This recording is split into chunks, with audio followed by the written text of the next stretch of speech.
Alors, Boker Tov.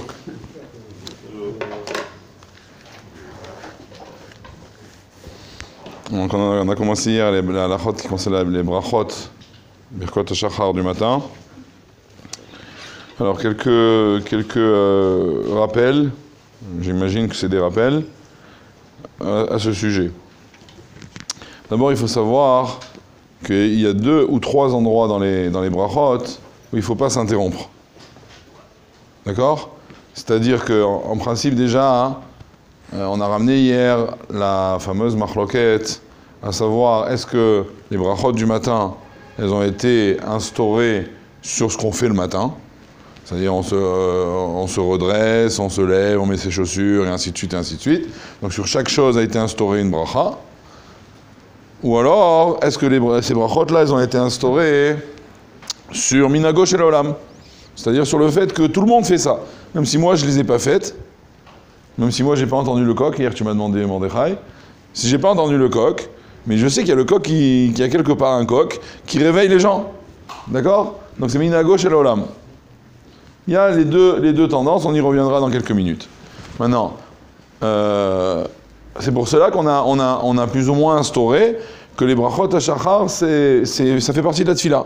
Ça fait plus tellement partie du réveil, ça fait plus partie de la tfila. On termine tout son processus de préparation à venir à la synagogue. Il y en a qui prennent plus de temps, il y en a qui prennent moins.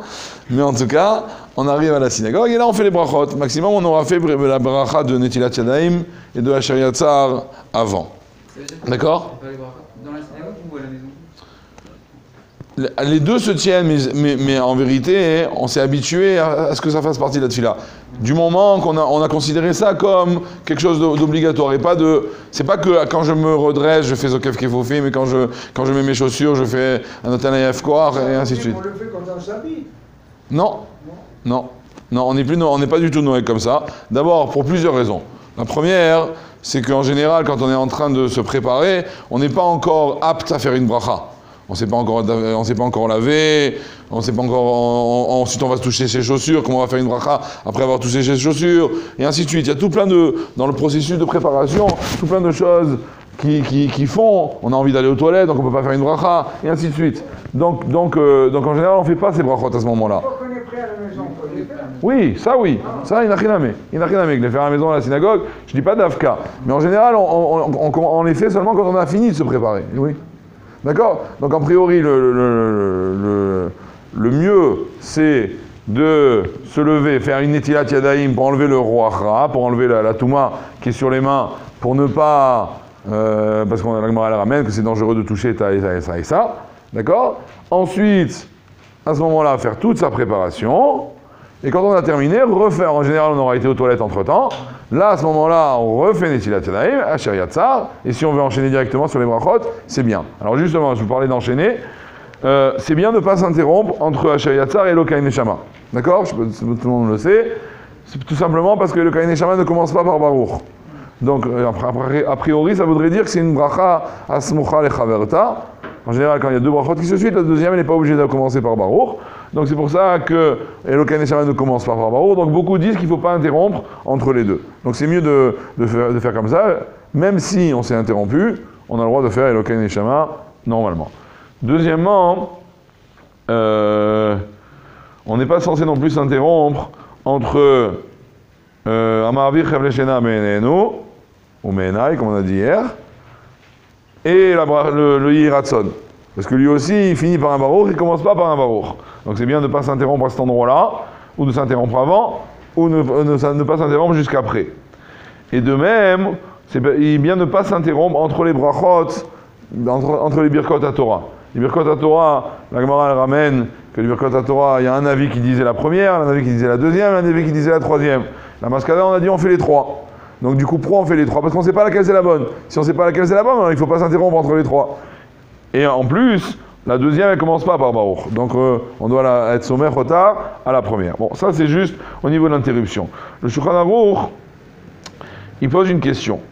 Il dit, on fait la bracha de Pokeach Ivrim, donc a priori c'est ouvrir les yeux. On fait la bracha de Matir Asurim. Ensuite on fait la bracha de Zokef Kefufim et de Malbish Arumim. A priori, Pokeach Ivrim, c'est ouvrir les yeux. Matir Asurim, c'est s'asseoir. Zokef Kivuvim, c'est se lever. Et Malvish Arumim, c'est s'habiller. D'accord? Donc, on a dit tout à l'heure, il y en a qui disent que c'est Amina Gauche et Lolam, il y en a qui disent sur ce que j'ai fait ou ce que je n'ai pas fait. Shchanaour, il pose un problème. Il dit, qu'est-ce qu'on fait si on s'est trompé d'ordre? Et on a fait Zokef Kivuvim avant Matir Asurim. Donc, a priori, Matir Asurim, on a dit, c'est s'asseoir. Et Zokef Kivuvim, c'est se lever. Donc, celui qui s'est levé, il s'est déjà assis sur son lit. Donc, s'il a déjà fait la bracha de Zokef Kivuvim, est-ce qu'il a le droit de faire la bracha de Matir Asurim? A priori, c'est trop tard. Il a raté. Ok? Donc, si on va d'après le Inyan de c'est les choses que j'ai faites ou que j'ai pas faites, a priori, on ne doit pas la faire. Comment? Donc il faut la faire. Ok, une seconde. Le Shulchan Aruch, il est posé dans ce din-là qu'il ne faut pas la faire. Ouais. Le Rama, il vient derrière et il dit non. On a l'habitude de faire Almina Gauche et l'Olam, et donc on peut la faire. Alors, mais normalement, nous on est posé comme le Shulchan Aruch. Donc dans ce cas-là, on ne devrait pas la faire. Du moment qu'on a fait c'est comme si on disait, comme on dit dans la Gemara, Bichlal Matayim Mané. Celui qui a payé 200, il a payé 100. D'accord? Donc a priori, on ne doit pas la faire. Maintenant, même qu'il y a des avis, comme on dit, du Rama qui dit que Almina Gauche et l'Olam Nitkan, et on pourrait la faire même après, mais a priori, ça ressemble à une bracha chez Datsricha. D'accord? Donc il faut faire attention de ne pas inverser les deux.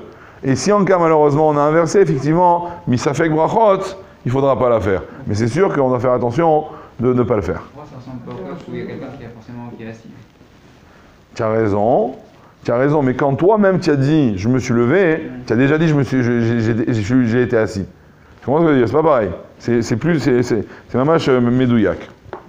Oui. Les elles sont au niveau Ukrainique, pas au niveau Gachmi. Quelqu'un qui est Kudjat ou quelqu'un qui est aveugle, il n'y a pas besoin de... D'accord. Les Bémet, les Mekoubalim, ils disent comme tu dis. Les Mekoubalim, ils disent que c'est des brachot qui sont metaken les olamot, qui remettent le monde en place, et ainsi de suite.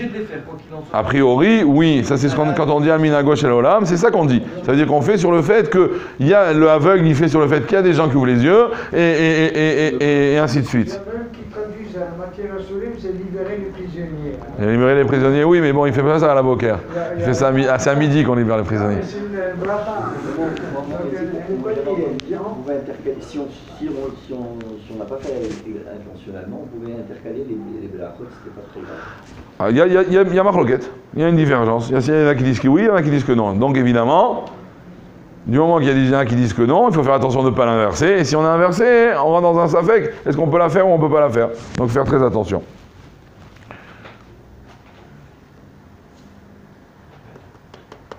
D'accord. Seconde halakha. Quel est le din de celui qui est resté réveillé la nuit?